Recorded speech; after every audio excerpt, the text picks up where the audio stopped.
Bismillahirrahmanirrahim. Assalamualaikum warahmatullahi wabarakatuh.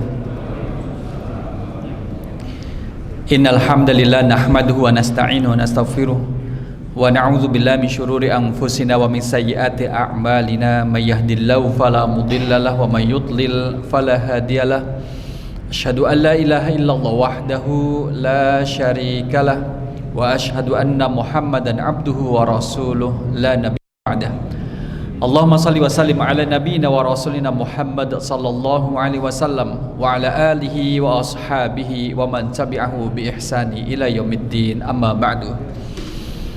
Bapak Ibu jamaah rahimakumullah, apa kabar malam kali ini? Bapak Ibu sehat? Alhamdulillah. Sudah berapa orang yang tanya tentang kesehatan Bapak Ibu hari ini? Sudah berapa orang? Baru hari ini? Baru kali ini? Alhamdulillah. Kadang kita menjadi lupa ya untuk mengapresiasi diri sendiri. Kadang kemudian kita harus menepuk pundak, terima kasih telah mau diajak untuk beraktivitas, memegang kaki, bersyukur kaki masih mau diajak berjalan ke masjid, menepuk mata masih kuat nonton HP sehari 5 jam berjam-jam gitu sih. Inilah kemudian salah satu hikmah kalau kita menghadiri majelis taklim itu kemudian diajak untuk bersyukur kepada Allah SWT, dan semoga kita termasuk hamba yang bersyukur, amin. Bapak Ibu jamaah rahimakumullah, antara ngaji online dengan offline, mana yang lebih jenengan sukai, offline apa online? Offline. Apa on offline. Jadi ya ketika ada kesempatan datang, kalau misalkan lagi ada uzur kemudian terus tetap ngaji dengan online, insyaallah masing-masing ada kebaikannya. Malam kali ini kita masih dengan surah Al-Insyiqaq. Surah Al-Insyiqaq mengambil ayat yang ke-13, 14 dan 15. Berkaitan dengan sebab kenapa orang itu diazab. Jadi kalau kita lihat ke sini ayat yang kebanyakan kita dari ayat yang boleh kita ayat yang ke-7 dulu. Nah, kita melihat jamaah rahimakumullah, ayo. Nah, kemarin kita mengatakan gini, a'udzubillahi minasyaitonir rajim.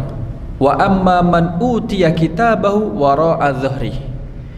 Dan adapun orang yang laki-laki maupun perempuan, utia diberikan kitabahu, catatan rekap perilakunya, wara'a dzahri dari belakang punggungnya. Jadi Bapak Ibu jamaah rahimakumullah, kalau kita melihat terkait dengan catatan rekap amal perbuatan kita itu sedetil-detilnya. Kalau kita misalkan lihat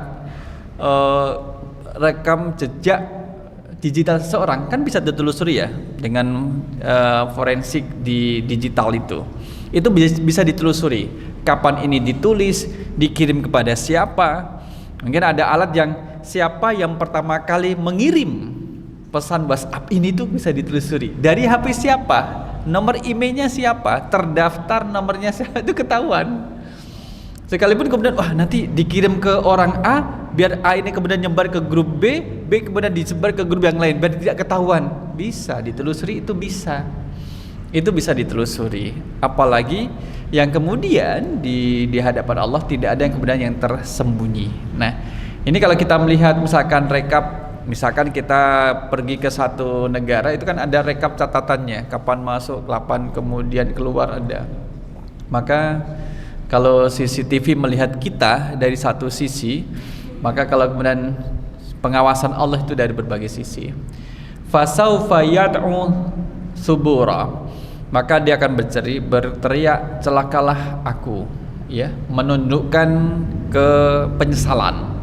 Penyesalan selalu datang belakangan. Sudah kasih nasihat, kemudian tidak mau nasihat. Maka kemudian orang ketika di dunia itu kan maunya tenang ya Bapak Ibu.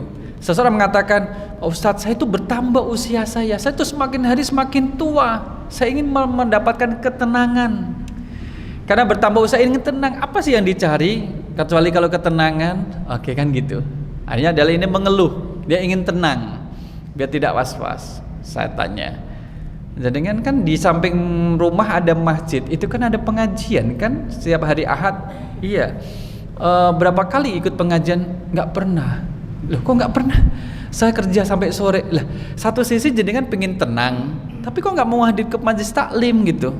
Iya, saya sukanya nonton yang online, potongan dikirim. Ustadz, gimana menurut Ustadz tentang video ini yang kemudian hanya beberapa detik saja? Kemudian kita sudah menjelaskan tentang masalah itu. Nah, artinya adalah satu sisi orang itu pengen tenang, tapi perilakunya tidak mengarah kepada ketenangan. Kalau saya hanya sekilas mengarahkan, cobalah duduk di majelis taklim, hadirlah pengajian. Siapa tahu di situ ada ketenangan. Kalau bapak-bapak kan ketika menghadiri sholat Jumat kan banyak ketenangan. Baru tenang-tenang sudah komat. Baru tenang-tenangnya itu sudah komat. Maka senang kalau ada khotib yang banyak panjang, itu senang, nyaman gitu, merasa puas istirahatnya, baru komat. Nah, hadirlah majelis taklim, di situ ada ketenangan. Ketika ada ketidakpahaman bisa ditanyakan. Beda dengan online, nonton potongan short video, kemudian menggelisahkan. Saya gelisah membandingkan sekitar 4 atau 5 ustadz yang memang backgroundnya berbeda-beda. Saya malah jadi bingung Ustadz dengan banyaknya ustadz ini. Lah iya, karena kemudian belum ada basicnya, tapi melihat yang sudah jadi, produk jadinya. Maka kalau ada basic bisa memfilter. Nah, kembali ke sini masalah ketenangan tadi. Ketika seseorang itu ingin tenang dalam kehidupannya, maka kita arahkan hadirlah majelis taklim, biar tahu hal-hal yang kemudian diajarkan menenangkan. Ketika orang ingin selamat di akhiratnya, ya perbaikilah dunianya. Karena tidak ujuk-ujuk kemudian terus ke akhirat. Ada fase-fase, ada perjalanan dan juga ada tahapan yang akan dia lewati. Maka sekarang kita berada di masa di mana kita bisa meng-create diri kita itu seperti apa. Maksudnya adalah tahu tanah malam, tanah apa gitu? Tanah malam gitu. Tanah yang bisa dibentuk-bentuk.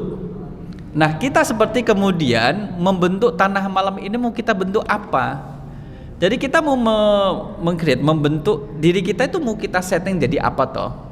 Apakah kemudian jadi orang yang taat, kemudian tetap bisa modis dan kemudian bisa tetap mengikuti perkembangan zaman dengan aturan, atau kemudian melepas, udah nggak usah pakai baju agama, bikin malu malah kalau beragama itu di tempat kayak gini, atau seperti itu yang kemudian nanti juga akan menyesal di akhirnya. Maka orang akan baru merasakan akibat dari perbuatannya kalau sudah dikasih intip. Ini intip dulu, kamu nanti seperti ini, itu baru akan berubah. Seseorang misalkan, seseorang pasien kemudian dikasih tahu sama dokter, Bapak harus meninggalkan konsumsi ini karena ini menjadi sebab Bapak menjadi merasakan sakit. Maka kemudian dia mungkin akan berhenti. Tapi kalau misalkan tidak diperlihatkan, ya nggak berhenti-henti gitu. Pak, dikasih tahu sama ustadznya, Pak, kalau ngerokok jangan ngerokok lewat hidung Pak, berbahaya. Ngerokoknya lewat hidung gitu, berbahaya. Nggak dihiraukan. Berkali-kali dikasih tahu nggak dihiraukan, berbulan-bulan dikasih tahu tidak dihiraukan. Baru ketemu dokter, Bapak ngerokok. Iya dok, berhenti Pak ya, atau Bapak mau cukup sampai di sini saja? Saya mau berhenti. Baru dibilang, itulah hebatnya dokter kalau kemudian dibarengi dengan ilmu agama, bisa menjadi ladang dakwah. Ya bukan berarti merebut ladang dakwahnya ustadz, bukan. Tapi itu bahkan lebih diterima dalam kondisi tertentu. Nah, di sini orang mengatakan celakalah aku. Wa yasla sa'ira, maka dimasukkan ke neraka sa'ir. Artinya adalah yang menyala-nyala. Kalau hutomah itu adalah neraka yang kemudian menghancurkan. Kalau ini saya adalah bahasa Jawaannya apa? Bulat-bulat. Iya, Pak. Neraka yang kemudian menyala-nyala. Ya, menyala-nyala saking panasnya. Nah, kita kalau melihat sa'ira dalam bentuk isim nakirah yang menunjukkan makna dibesarkan untuk memberi efek menakutkan. Sa'ira, sa'ira. Maka kita lihat bahwa sebabnya apa? Innahu kana fi ahlihi masrura. Innahu, sesungguhnya dia adalah kepada manusia. Kita lihat di atas, kembali pada man, karena dia, innahu, sesungguhnya kana adalah dia, fi ahlihi, dulu ketika di kalangan keluarganya, komunitasnya, ya, circle-nya, yang di sini bersama-sama orang kafir, masrura, bergembira. Kita lihat dalam tafsirnya kemudian disampaikan, summa dzakarallahu ta'ala sababaini li'adzabhi. Ada sebab, ada akibat yang menjadikan Allah mengazab manusia. Jadi tidak ujuk-ujuk kemudian diazab. Jadi ada sebab akibatnya, hukum kausalitasnya. Kenapa Allah mengazab? Ya karena ada yang dilanggar, ada kemudian aturan yang diterjang, maka kemudian mendatangkan sanksi dan juga hukuman. Yang pertama, sebab yang pertama adalah innahu kana fi ahlihi masrura. Ini yang pertama. Karena dia dulu ketika bersama dengan orang-orang kafir, sama-sama yang tidak beriman kepada Allah, mereka bergembira atas kekufurannya, bergembira atas kekafirannya, bergembira atas kemaksiatannya. Heboh, merasa hebat tapi di atas maksiat. Jadi kalau nggak maksiat itu nggak keren. Nah itu jargonnya kayak gitu. Kalau anak muda di bulan Ramadan puasa, keren apa boten? Anak muda cah nem kok poso, kayak wong tua wae wis mambu tanah. Nah, kan gitu. Jadi di komunitasnya gitu, malah diserang, dibully ketika dia itu berpuasa. Karena dia memiliki komunitas yang tidak baik. Sehingga dia kemudian melepaskan puasanya, jadilah tidak puasa. Adzan mau ke masjid, mau kemana ke masjid? Ngapain ke masjid? Sini juga ada toilet kok, masa harus cari masjid, mau ke toilet ke masjid? Bukan, saya mau sholat maghrib.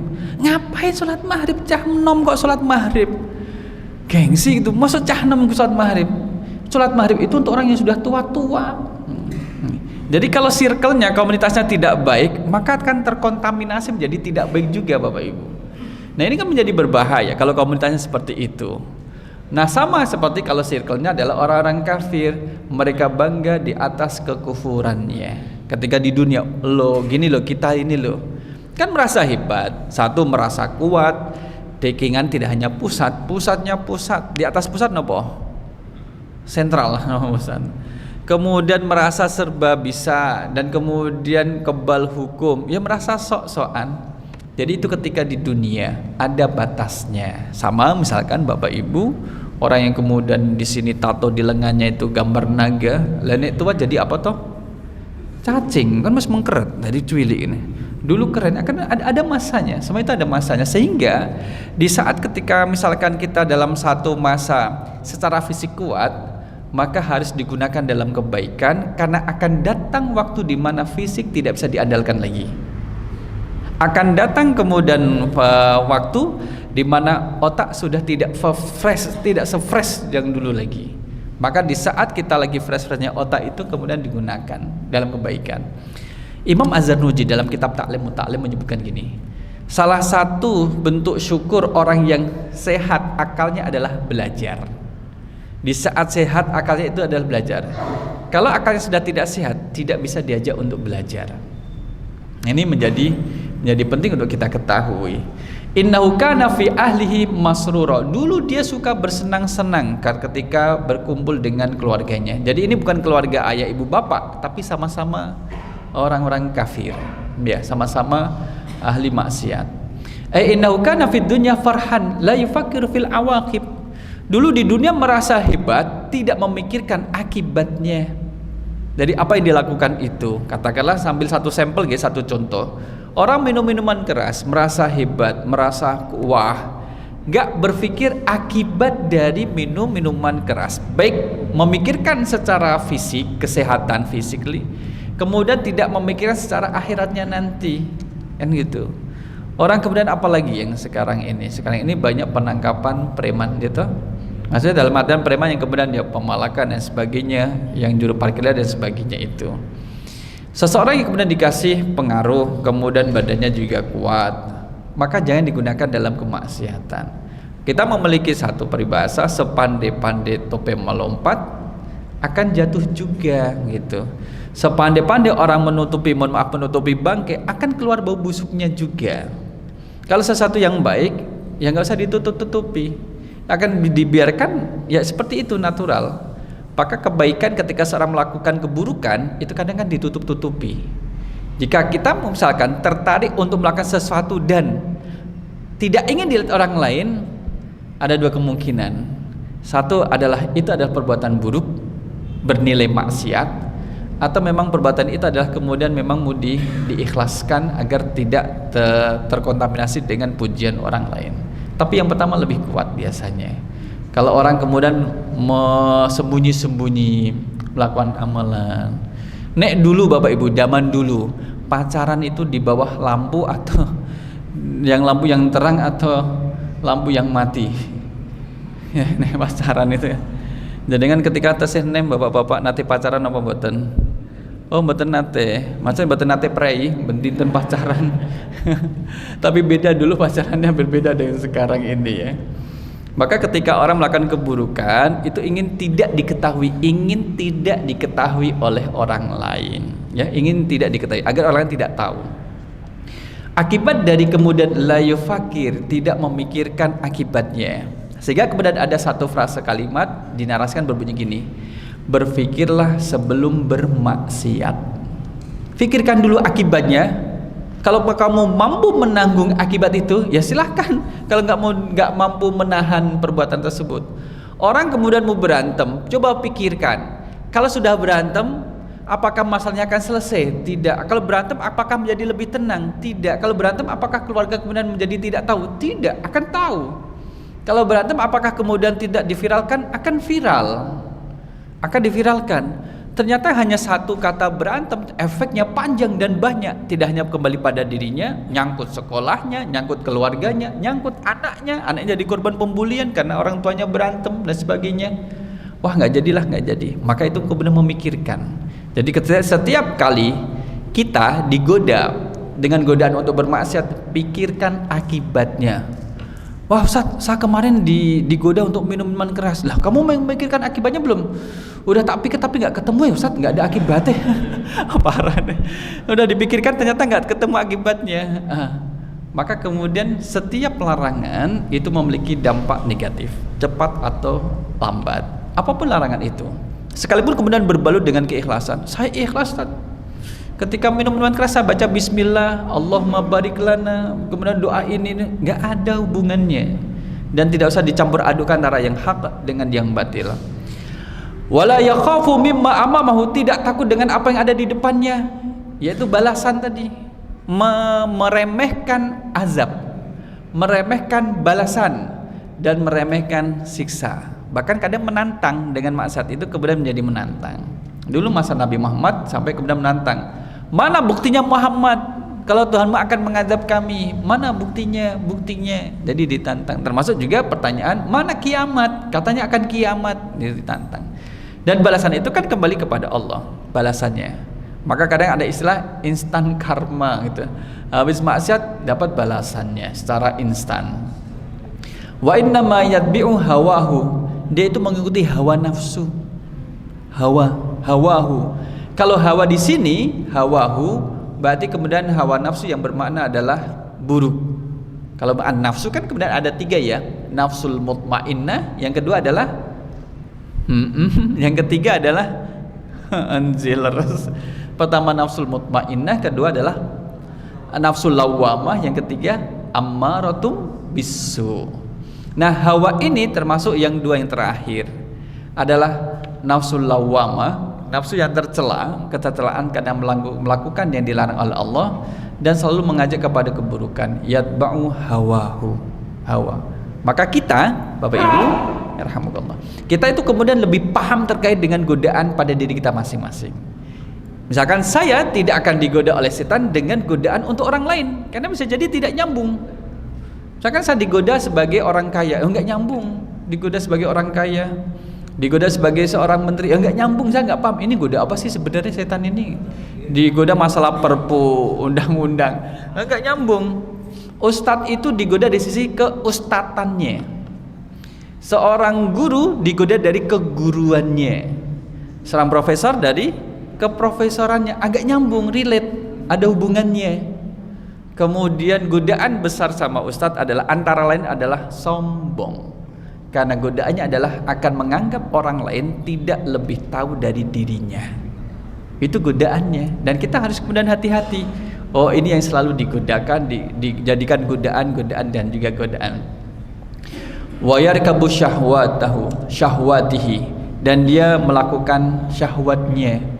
Jadi kemudian ya ingin kemudian dipuji dan juga dipuja atas kemaksiatan itu. Kemudian dia ingin mendapatkan sokongan dari kemaksiatan itu. Bapak Ibu kalau masih ingat kisahnya ontanya Nabi Soleh, orang yang membunuh ontanya Nabi Soleh ketika kembali pada kaumnya dieluk-elukan bagikan pahlawan. Hebat, kamu hebat, berani membunuh ontanya Soleh, dieluk-elukan. Jadi sama ketika kembali pada komunitasnya dia masrura, dalam keadaan bahagia. Nah, kita boleh jadi tidak tahu ada orang yang melakukan kemaksiatan, ketika kemaksiatan itu dilakukan menimbulkan bahaya dan kematian pada orang lain, dia kembali pada komunitasnya dengan keadaan bahagia. Misi komplit, sudah selesai misinya, sudah ditunaikan. Orang ini nggak tahu, tapi kan Allah Maha tahu. Nah, inilah kemudian masuk di dalamnya.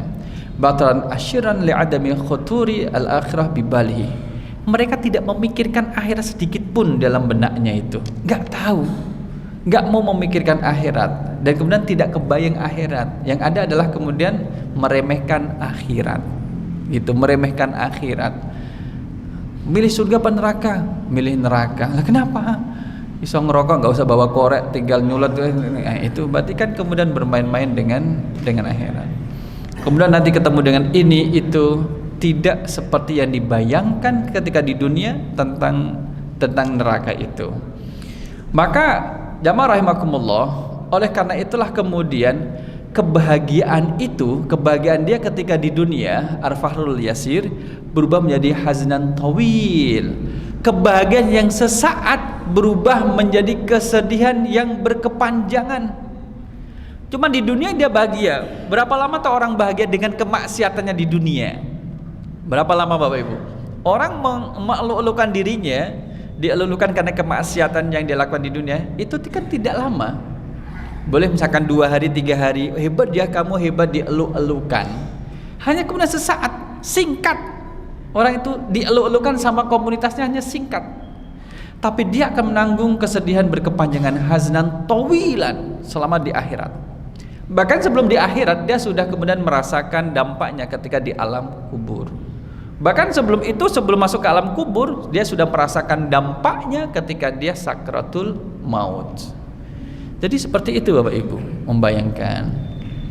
Pernah kemudian Bapak Ibu latihan pose, berpose kemudian dalam kondisi meninggal kemudian bersenyum gitu, terus dengan foto. Oh kayak gini ya saya kalau meninggal dalam keadaan tersenyum gitu. Dan maka isti'dad li zikril maut, persiapan untuk menyambut kematian kan menjadi penting, no? Karena kita tidak tahu kapan dan di mana dan kondisi seperti apa. Nah, ini kemudian menjadi sebab utama, sebab yang pertama kenapa Allah kemudian mengazab. Jadi tidak kemudian bahasanya apa nggih, ujuk-ujuk tiba-tiba Allah kemudian mengazabnya, tapi kemudian ada sebab musababnya. Wala yutlamu fatila. Kita lihat ya Arab fatila. Alam tara ilal ladzina yuzakkuna anfusahum balillahu yuzakki may yasha wa la yuzlamuna fatila. Jadi kemudian Allah itu tidak menzalimi hambanya sedikit pun, enggak menzalimi. Tidak menzalimi sedikit pun. Kemudian juga di surah An-Nisa 77 kita coba lihat nggih. An-Nisa 77.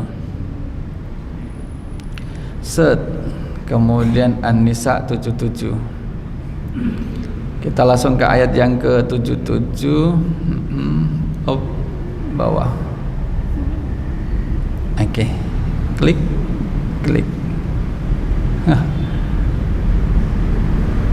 Nah ini. A'udzubillahi minasyaitonirrajim. Alam tara ilal ladzina qila lahum kuffu aydiyakum wa aqimus salata wa atuz zakah. Tidakkah engkau memperhatikan orang-orang yang dikatakan kepada mereka, tahanlah tanganmu dari berperang, tegakkanlah salat, tunaikanlah zakat. Ketika mereka diwajibkan perang, tiba-tiba segolongan mereka orang munafik takut kepada manusia, musuh, seperti ketakutan mereka kepada Allah, bahkan lebih takut daripada itu. Mereka berkata, wahai Tuhan kami, mengapa engkau wajibkan berperang kepada kami? Mengapa engkau tidak tangguhkan kewajiban berperang? kepada kami beberapa waktu lagi. Jangan tergesa-gesa maksudnya. Katakanlah kesenangan di dunia hanyalah sedikit, sedangkan akhirat itu lebih baik bagi orang-orang yang bertakwa, dan kamu tidak akan dizalimi sedikit pun. Nah ini kemudian di dunia itu cuma sebentar, hidupnya hanya sebentar, tapi sebentar ini berpengaruh terhadap kehidupan yang jangka panjang. Allahu a'lam, jangka panjang kemudian di akhirat ini. Maka di hari yang sebentar ini harus berhati-hati. Kadang kemudian menganggap remeh dengan kehidupan yang sebentar dan sementara ini. Maka di akhirat Allah tidak akan menzalimi seseorang. Maksudnya adalah menzalimi itu ketika hamba itu melakukan kebaikan dan dia mendapatkan pahala, Allah tidak mengurangi pahalanya. Namanya menzalimi seperti itu. Ketika seseorang itu melakukan kemaksiatan dan sudah ada takaran azabnya, Allah kemudian tidak membebani lebih 2 kali lipat kecuali sesuai dengan takaran dosanya itu. Maka Allah memberikan dengan adil, balasan diberikan dengan sempurna, dan juga azab juga diberikan dengan sempurna, ya.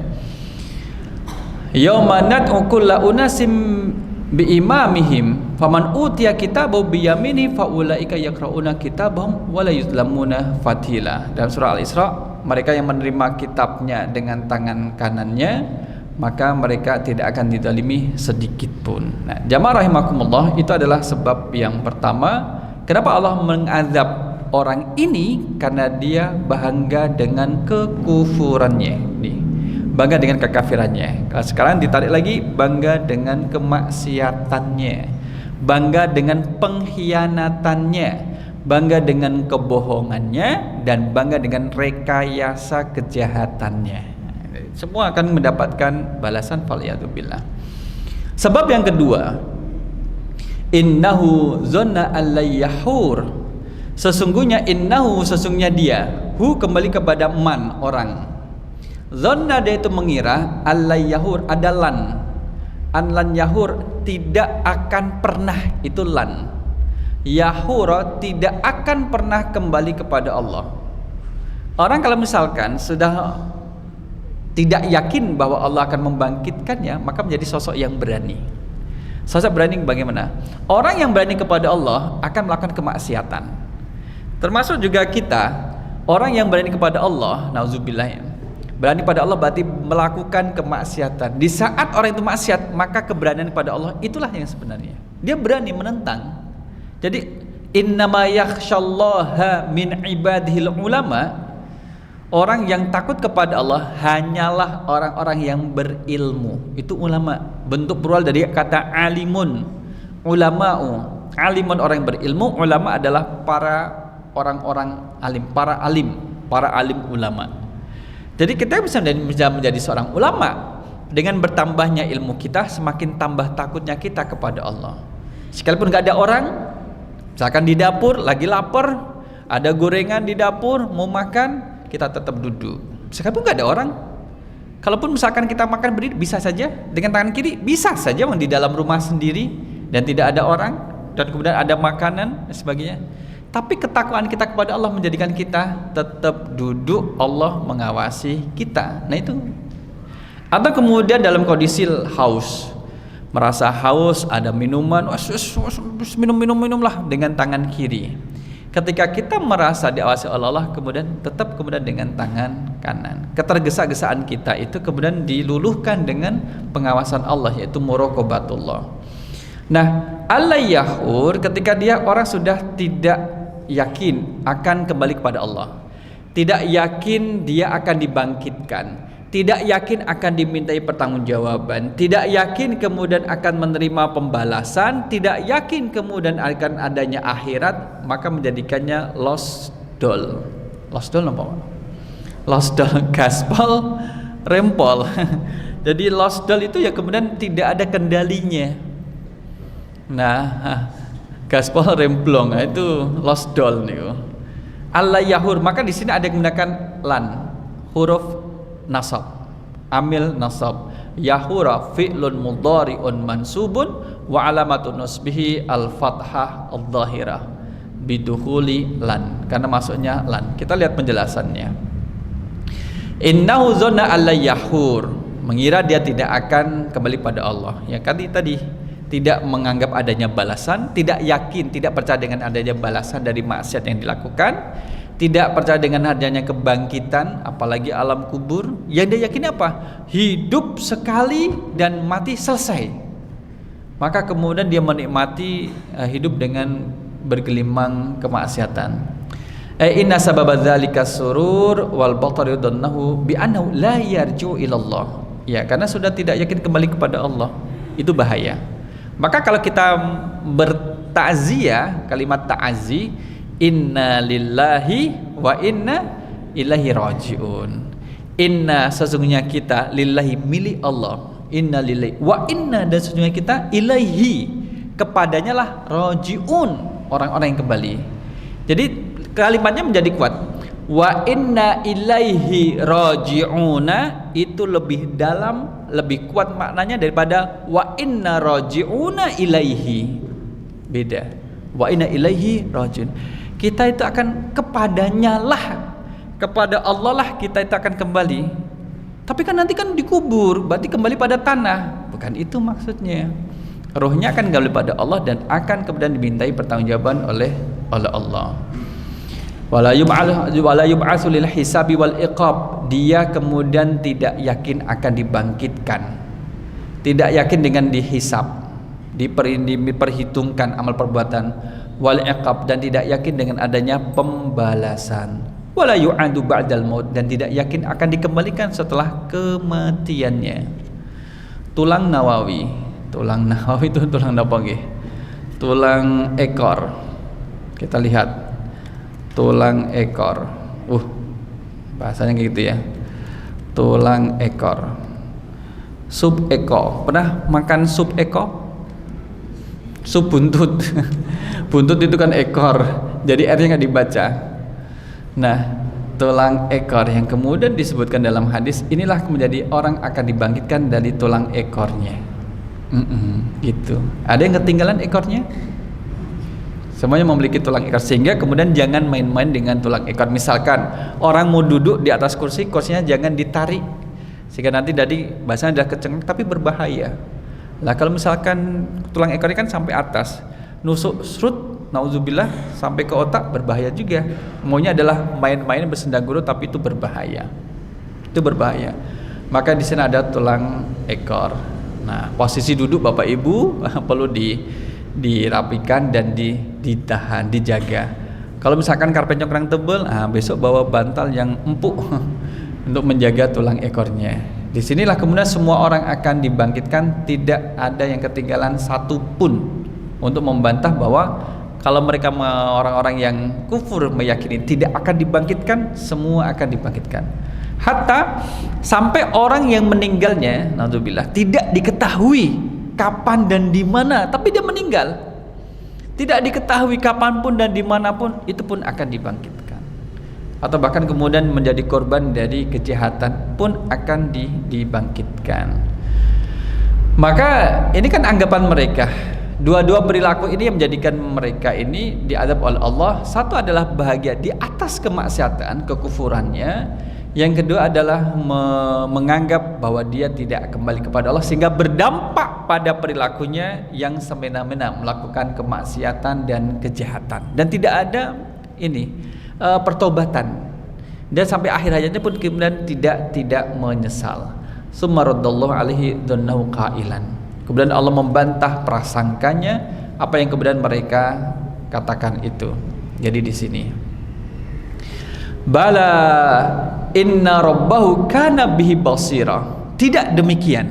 Bala, inna, sesungguhnya, rabbahu, Tuhannya, kana adalah bihi, dengannya, basira, selalu melihatnya. Basir adalah sesuatu yang sampai yang kecil pun kemudian diketahui oleh Allah.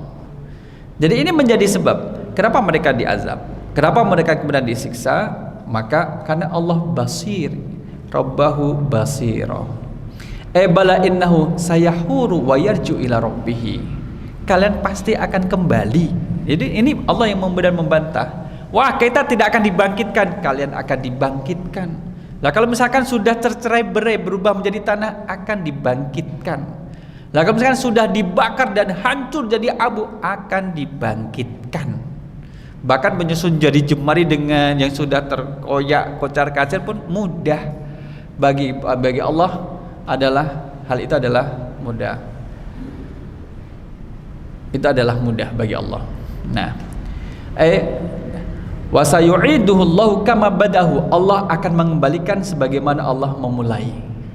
Jadi bagaimana Allah memulai penciptaan kita, maksudnya adalah mudah bagi Allah menciptakan kita yang tersusun rapi, sarafnya tersusun rapi, aliran darah, jaringan darahnya tersusun rapi, kemudian ototnya tersusun rapi. Itu saja bisa Allah lakukan dengan mudah, apalagi membangkitkan pun sama mudahnya. Nggak ada yang susah bagi Allah. Sehingga jangan kemudian menjadi orang yang mengancam. Diri mengancam sama Allah. Ya Allah, kalau doa saya kemarin nggak dikabulkan, saya ancam saya akan boikot, maka kamu akan kekurangan satu pengikut ya Allah. Nggak bisa, masa mengancam Allah kayak demikian itu. Nggak bisa. Mudah bagi Allah untuk mengembalikannya. Kita yang memerlukan Allah. Wa yujazihi ala a'malihi khairiha wa syarriha. Maka Allah akan memberikan balasan. Ini kan masih bantahan. Allah akan memberikan balasan. Faman ya'mal mithqala dzarratin khairan yarah. Wa may ya'mal mithqala dzarratin syarran yarah. Zarrah, apa arti zarrah Bapak Ibu? Dulu diartikan apa? Zarrah. Biji sawi. Itu untuk menggambarkan sesuatu yang kecil. Coba kita lihat biji sawi sebesar apa toh? Jadi penisirin nih. Biji sawi. Oh, ini sawi. Saya juga nggak tahu. Jual benih biji sawi. Nah, nih. Jadi zarrah dulu memang kalau diartikan zarrah kan biji sawi, sesuatu yang kecil, menggambarkan sesuatu yang kecil. Dr. Wahbah Juwali itu menggambarkan gini. Zarrah itu kalau diibaratkan adalah semut yang hinggap di jendela dan dia itu kecil berjalan, tidak akan kelihatan kalau tidak ada pancaran sinar matahari. Nggak akan kelihatan, saking kecilnya.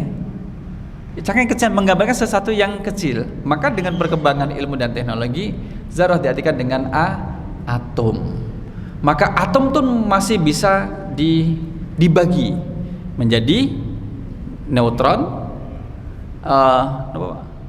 proton, elektron, tronton, habis tronton, yang bertonton.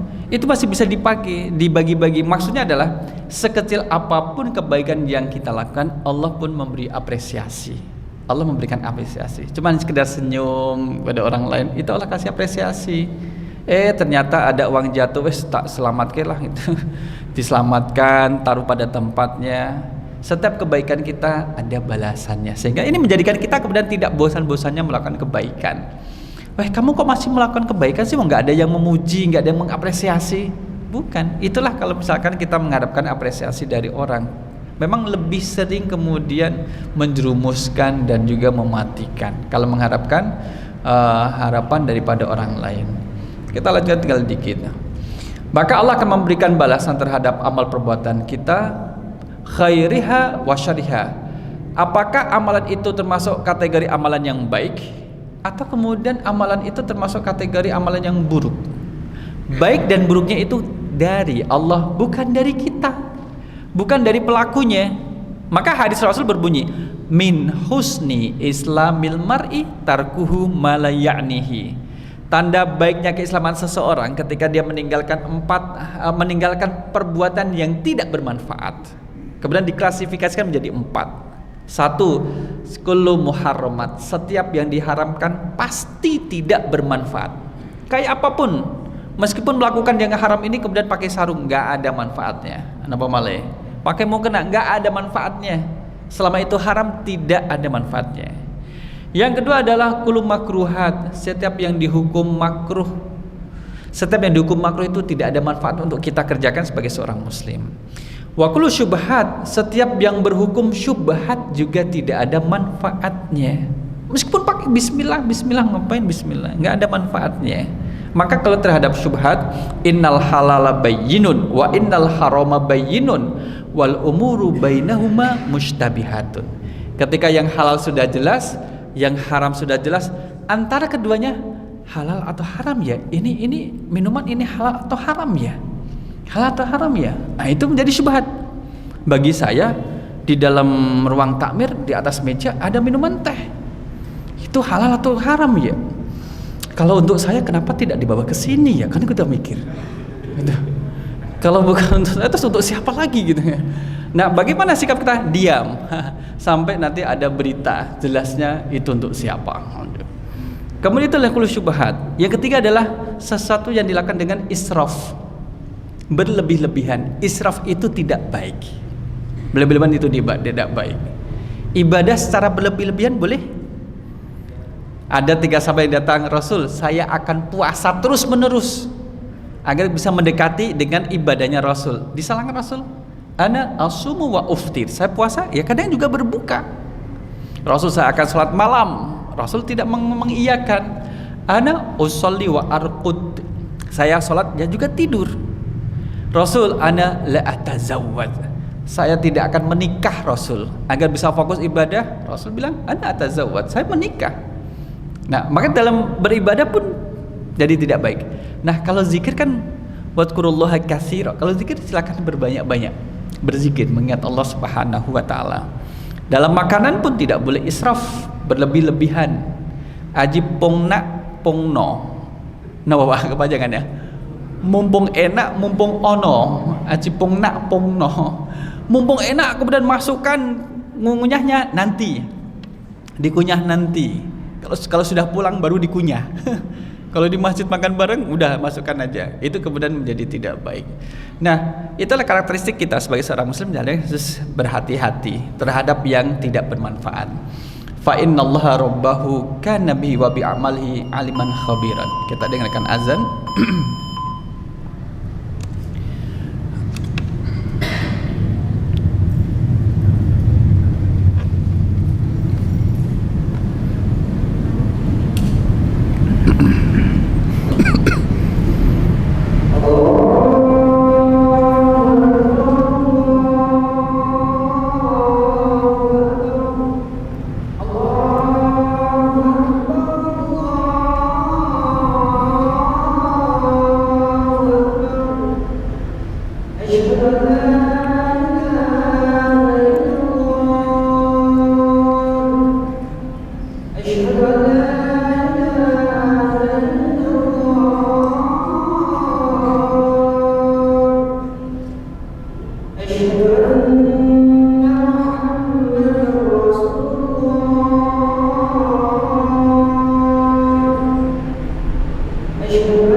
Jamaah rahimakumullah, bagian akhir di sini bahwa fa innallaha rabbahu kana bihi wa bi a'malihi aliman khabiran.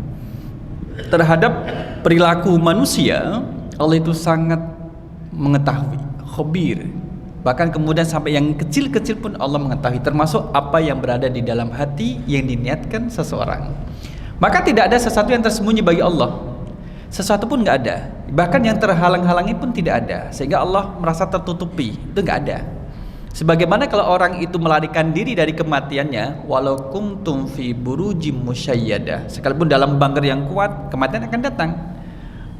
Allah Maha mengetahui, sekalipun disembunyikan serapat-rapatnya, Allah tetap mengetahui. Termasuk dengan apa yang akan dilakukan, Allah juga sudah tahu. Apalagi kemudian yang sudah terjadi dan ditutup-tutupi, tinggal nunggu waktunya. Oleh karena itulah, fa fi hadza isyaratun ila annahu la budda min dari lil jazai ghairi dari taklif. Maka kalau sudah di akhirat adalah tinggal balasannya. Dan kita masih di dunia, Maka kalau Allah memberikan balasan kepada kita belum sempurna Bapak Ibu. Ustaz, saya itu sudah berusaha menjadi orang yang soleh, balasannya kok cuman gini, belum sempurna. Allah belum menyempurnakan balasan dari ketaatan seorang hambanya, sebagaimana Allah juga belum menyempurnakan balasan dari kemaksiatan yang dilakukan oleh manusia.